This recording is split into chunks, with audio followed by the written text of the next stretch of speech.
You wake to metal striking stone. For one confused breath, you do not know where you are. Surprised, a bronze stylus lies on the marble. Beneath your arm, a wax tablet lists Praetorian names and payments. You are their military clerk. Outside, it is March 28th, in the year 193, and nearly 200 armed Praetorians are climbing the Palatine Hill. Rushed. They are the Emperor's own guards, and they are coming for him. Before tonight ends, rival bidders will shout numbers over a fortress wall, and you will scratch the winning offer into this wax. That number will become the price of Rome. For now the wax is blank, the evening meal is warm, and Emperor Pertinax is still alive. Sighs. You pick up the stylus and step into the corridor. The footsteps are getting closer. Late daylight lies across the coloured marble, and a servant hurries past with bread, fruit and vegetables for the Emperor's table. It is a modest meal for the most powerful man in the Roman world, but Pertinax has inherited an almost empty treasury. For years, Commodus filled this palace with luxuries and spent public money as though it could never disappear. Pertinax has spent his short reign selling the golden furniture, decorated weapons, racing horses, and costly clothing that Commodus left behind. He has also tried to restore discipline to the men who guard the palace. Pertinax is the son of a freedman and a former grammar teacher who rose through the army. He expects the Praetorians to behave like ordinary soldiers again.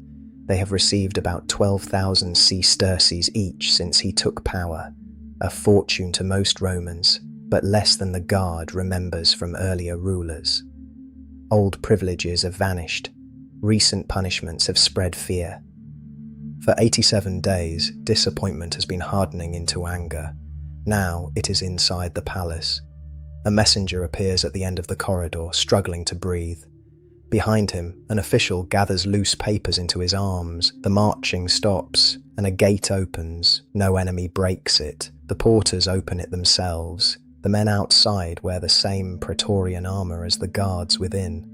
Some are friends, some have shared watches and meals. No one at the entrance wants to begin a battle against his own comrades without an order.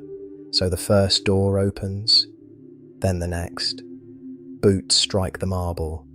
Spear points pass beneath painted ceilings.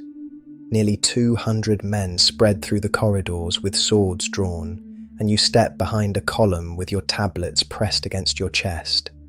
Farther inside, Pertinax's wife reaches him with the warning. He could still hide. Inner doors could be barred, and loyal cavalry and night guards are close enough to help. Those around him urge him to escape into another part of the palace and wait. Pertinax refuses. Perhaps he believes the dignity of the office will protect him. Perhaps an old commander simply cannot imagine running from his own soldiers. He puts on no armour and walks out to meet them. You see him appear beyond the frightened attendants. He is 66 years old, with a full beard and hair brushed back from his face. Most of the palace staff have already disappeared. Only a few remain, including Eclectus, a palace official who has every opportunity to run, and does not. Pertinax stops a short distance from the first rank and asks why men entrusted with his safety have entered his home with drawn swords. His voice is calm. Death does not frighten him, he says. Every man must die, and he has already lived a long life filled with honours. But if the Emperor's own guards become his murderers, they will stain themselves with the blood of a fellow Roman and create a danger that may one day return for them. He has not wronged them. He did not kill Commodus. What can be given fairly will be given, but he will not pay for it through violence and theft. The words reach them. One soldier lowers his eyes. Another takes half a step back. A sword slides into its scabbard, then another. The men behind them cannot hear every word, but they can see the front rank losing its certainty. For several breaths, it seems Pertinax has saved himself. Then one soldier steps forward. He is the only man near the front who has not lowered his weapon. He lifts his blade and says, The soldiers send you this sword. Then he strikes. Eclectus throws himself forward and wounds more than one attacker, but the first blow has changed everything. A moment ago, the men could still leave and call this a protest. Now, an emperor has been wounded. Retreat may mean identification and death, so participation suddenly feels safer than hesitation. Swords come free again. You hear metal, shouting, and sandals scraping across polished stone. You turn your face away. When you look back, Pertinax is on the floor. Eclectus has fallen close to him. The violence ends almost as quickly as it began. The soldiers stare at the body of the ruler they swore to protect. No chosen successor is waiting in the next room. No general has given them a plan. They came with anger and weapons, and now the Roman world has no emperor. Then one of them notices your tablets. You keep the lists. He points toward the door. Come. The soldiers cut off Pertinax's head, fasten it to a spear, and carry it out through the entrance. You are placed among the returning men.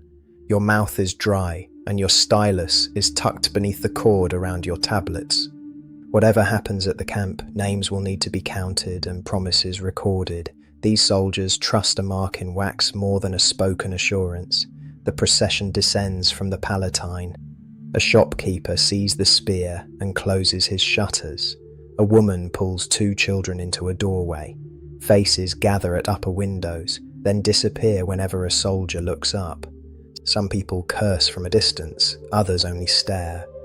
Rome contains magistrates, senators, city cohorts, night watchmen, and almost 1 million inhabitants, but no one knows who is in command.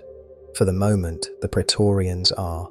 Their fortress stands near the northeastern edge of the city. As you approach its high walls, men in the towers begin shouting questions. The answer rises from the formation. Pertinax is dead. The gates open just long enough to admit you, then heavy bars slide into place behind the last soldier. Only now do the killers begin to understand what they have done. They expect the people to attack and the Senate to condemn them. They expect another military unit to surround the camp. Minutes pass, and no one comes.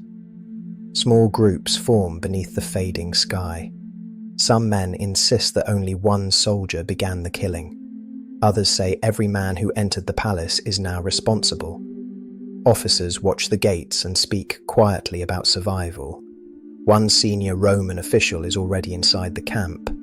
Titus Flavius Sulpicianus is the urban prefect, and Pertinax sent him here to calm the guard. He is also Pertinax's father-in-law. The man he was meant to help is dead, but Sulpicianus stays. He speaks about order, the Senate, and the need to choose a ruler before the city falls into chaos. Then someone asks the question every Praetorian understands. What will the next emperor give us? A new ruler traditionally gives the guard money in return for loyalty. Now the soldiers have something more valuable than an old grievance. They have an empty throne. A centurion pulls you toward a table and orders you to open the wax. Every figure promised to the guard must be written clearly enough that no candidate can deny it later. You smooth an old line with the flat end of your stylus. Then a soldier with a powerful voice climbs the wall and calls out into the city. The Roman Empire is for sale. It will go to the man who promises the guard the greatest reward. For a moment, even the camp goes quiet. There is no legal auction platform. No magistrate stands beside a set of scales. No document says that Rome can be owned or sold. But every person who hears the announcement understands it. The men who killed the emperor are inviting wealthy Romans to purchase their support. Messengers hurry away from the fortress. Most senators do not come. Doors remain closed across the city. Wealthy families stay inside their houses or begin making plans to leave Rome. To appear at the wall would mean recognizing the soldiers' right to sell what does not belong to them. It would also mean standing close to armed men who have already killed one emperor today. Inside the camp, Sulpicianus makes the first serious offer. His position gives him an advantage. He is already within the walls. He is urban prefect. He knows the city, the Senate, and the guard. Under almost any other circumstances, he would be a convincing candidate. Tonight, his connection to Pertinax makes the soldiers uneasy. If they place Pertinax's father-in-law on the throne, what happens after the gates open? Will he forgive the men who carried his relative's head through Rome? Or will he promise safety, secure power, and take revenge later? Sulpicianus assures them that the guard will be rewarded. He names a figure. You press the point of your stylus into the wax.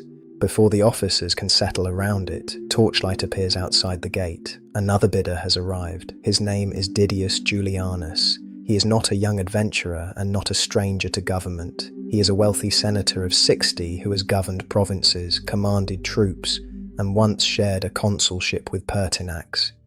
He understands power, and he believes he understands money. Julianus stands outside the closed fortress and calls up to the soldiers on the wall. He can reward them. He has wealth. He will not punish them for what happened in the palace. The gate remains barred. Sulpicianus is inside. Julianus is outside. Between them stands a wall filled with armed men who have discovered that each new promise can make the next promise larger. The bidding begins.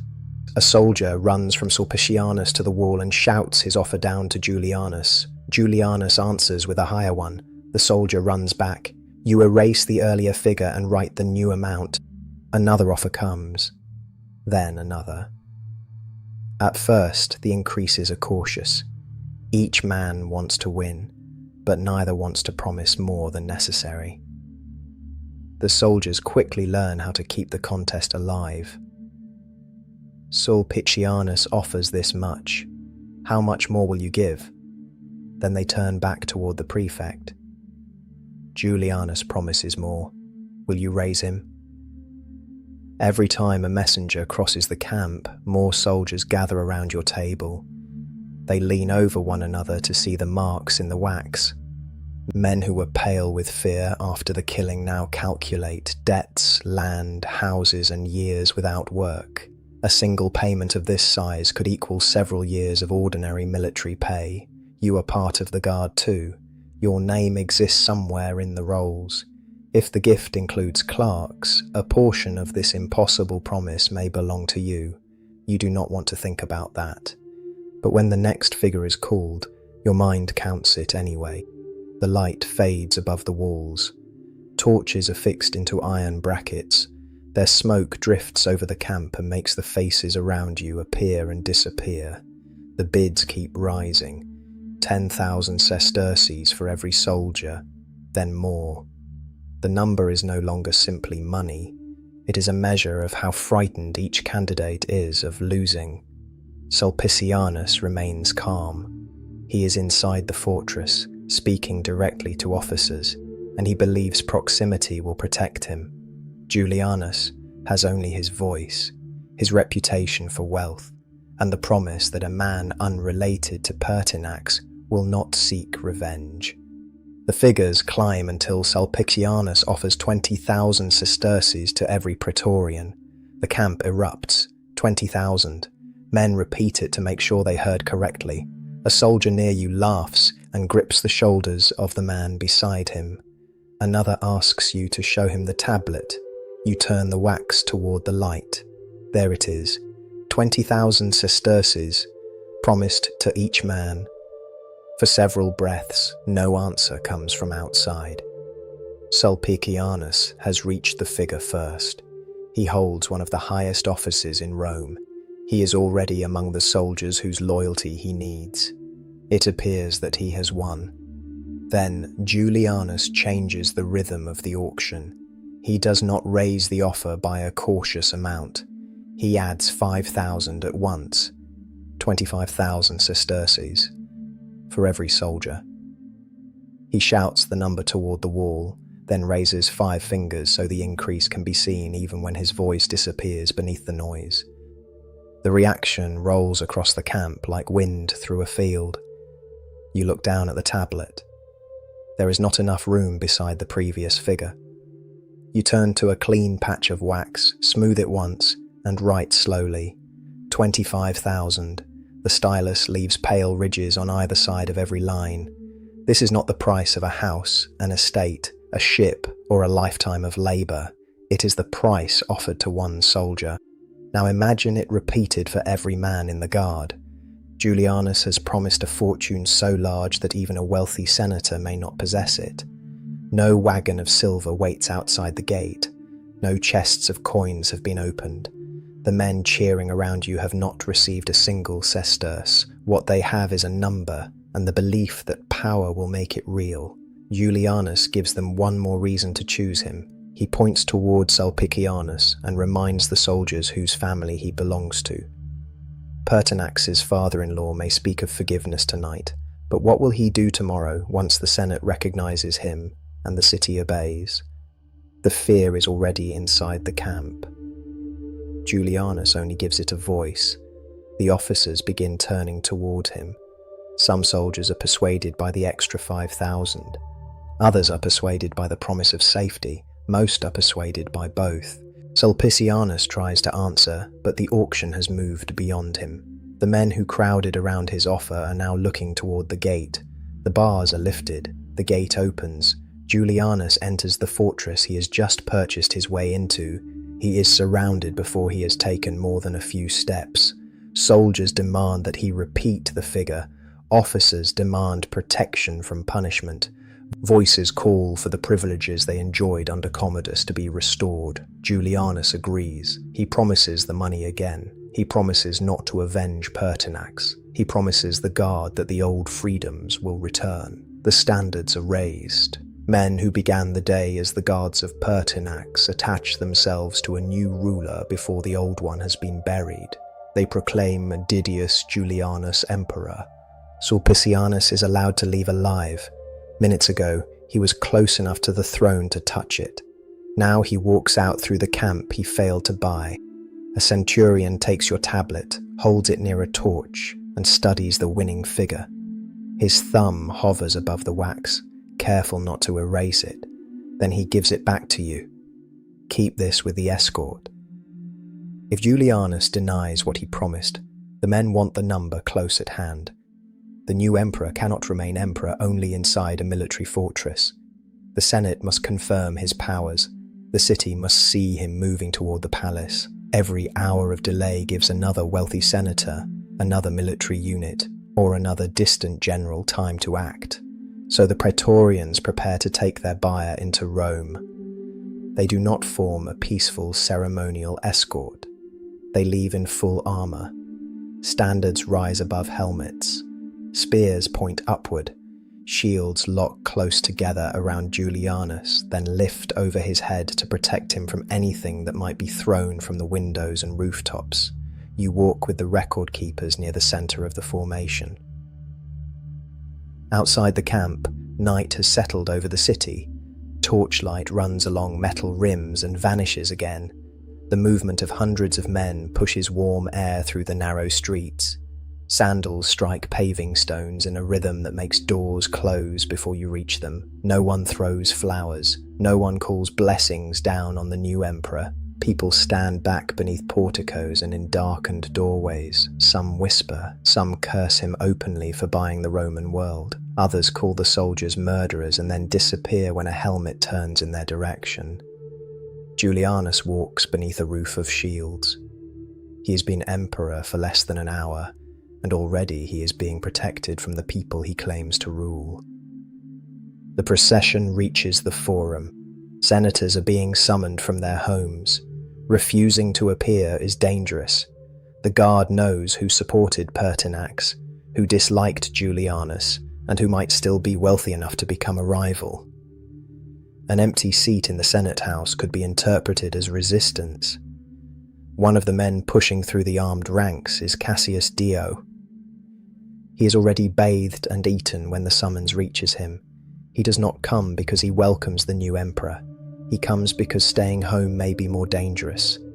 Years from now, Dio will write down what he sees tonight. For now, he is simply another senator trying not to reveal fear. The Senate House is surrounded. Praetorians stand at every entrance. More line the outer walls. Armed men enter the chamber itself and take positions where every senator can see them. You remain just inside the doorway with the other clerks. The senators file past you. Some keep their eyes fixed ahead. Some glance once at Julianus, then look away. Several had received honours from Pertinax. Cassius Dio himself had challenged Julianus in court. Each man must now decide what expression is safest to wear. Julianus begins to speak. He tells them Rome needs a ruler. He presents himself as experienced, connected, and ready to govern. Then he says something so strange that for an instant you wonder whether you heard him correctly. He says he has come alone, so the Senate may decide freely. You look toward the soldiers standing inside the chamber. Beyond them, through the open entrance, torchlight reflects from rows of weapons surrounding the building. The senators see it too. No one laughs. The decrees pass. Julianus receives the powers and titles of an emperor. His wife and daughter receive imperial honours. The choice made at the barracks is covered layer by layer with the formal language of Roman law. Augustus, holder of tribunician power, emperor. The soldiers do not need to threaten anyone aloud. Their presence finishes every sentence. You hold the wax tablet against your body and feel the winning number pressed beneath your fingers. 25,000 sesterces per soldier. It is not written in the Senate's grand decrees, but it is the reason the man before them is able to speak. When the meeting ends, the senators leave as carefully as they entered. Julianus turns toward the Palatine. The centurion beside you taps the edge of your tablet. You are still carrying the promise, so you follow. The palace receives its second emperor in a single day. Rooms abandoned during the attack are filling again. Lamps burn beside overturned stools. Documents remain scattered where officials dropped them. Servants emerge from hiding because a palace must continue to function, even when the man at its center changes between one meal and the next. The table prepared for Pertinax is still waiting. The bread remains where it was placed. Simple dishes sit beneath their covers. Fruit, vegetables, and modest portions have cooled in the room where the old emperor expected to eat. The table has outlived the man for whom it was set. You stop in the adjoining chamber with the centurion. The doors to the dining room remain open. From where you stand, you can see Julianus look over the meal. The officer beside you asks when the promised money will be delivered. Julianus answers without looking at the wax. The guard will be paid. The accounts will be settled. There is nothing to fear. But no money has entered the palace with him. There are no strong boxes in the corridor. Only your tablet. Only a promise scratched into wax. What happens next will never be completely certain. Cassius Dio, the senator you watched enter the chamber tonight, will later claim that Julianus mocks Pertinax's simple dinner, sends servants across Rome in search of expensive food, and plays dice with a performer named Pylades while Pertinax's body is still inside the palace. Another ancient account will deny this. It will insist that Julianus eats little, grieves over Pertinax, and spends his first night too anxious to sleep. From the doorway where you stand, history has not yet chosen between those stories. You see servants receive hurried orders. You see the simple dishes moved aside. Men leave the palace in search of something else to place on the table. And after a while, you hear a small, hard sound roll across wood. Dice, perhaps. Then another. The sound is strangely ordinary. A few hours ago, Pertinax stood in a corridor and nearly persuaded his killers to put away their swords. Now a different man sits beneath the same roof, surrounded by people who must call him emperor because a group of soldiers liked his number better. You look down at the wax again. 25,000. At the camp, the figure felt solid. The cheering made it feel almost real. Here, in the quiet edge of the dining room, it looks fragile. The flat end of your stylus could erase it in seconds. So could an empty treasury. So could an army marching toward Rome. Julianus does not know it yet, but messages are already beginning journeys that will destroy everything he purchased tonight. The people of Rome will not accept him quietly. They will call him the thief of the empire. When he tries to offer them money, they will refuse it and shout that they do not want to be bought. They will call for Pescennius Niger, the powerful governor of Syria, to come and rescue the city. But another commander will move faster. Far to the north, Septimius Severus controls hardened frontier legions. When the news reaches him, his soldiers will proclaim him emperor. He will march toward Italy in the name of avenging Pertinax. Cities will open their gates. Troops sent to stop him will change sides, and the Praetorians who sold the throne will discover that they are unwilling to die for the man who bought it. The Senate that confirms Julianus tonight will condemn him. The guard that surrounds him tonight will abandon him. Only 66 days after entering the camp as a bidder, Didius Julianus will be killed inside this same palace. But you do not know that yet. You know only what this night has placed in front of you. Pertinax is dead after 87 days as emperor. Didius Julianus has been proclaimed ruler of Rome. 25,000 sesterces have been promised to every Praetorian, and none of it has been paid. You leave the dining room and step into a corridor open to the night air. The city lies below the Palatine. Lamps glow behind scattered windows.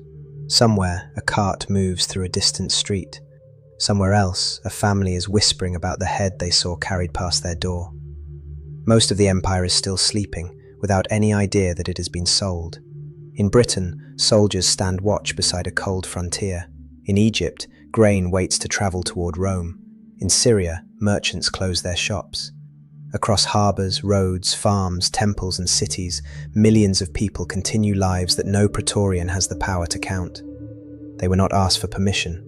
They did not hear the bids. They will never see the wax in your hand. The first pale light begins to reach the roofs below. You close the 2 tablets and wind the cord around them. One emperor believed he could reform Rome in a few months. Another believed he could purchase it in a single evening. The first is lying dead inside the palace. The second has already begun to lose what he thinks he owns. Behind you, from somewhere beyond the open doors, the last dice of the night come quietly to rest. In your hands, the promise remains unbroken in the wax. Rome has a buyer, but no payment.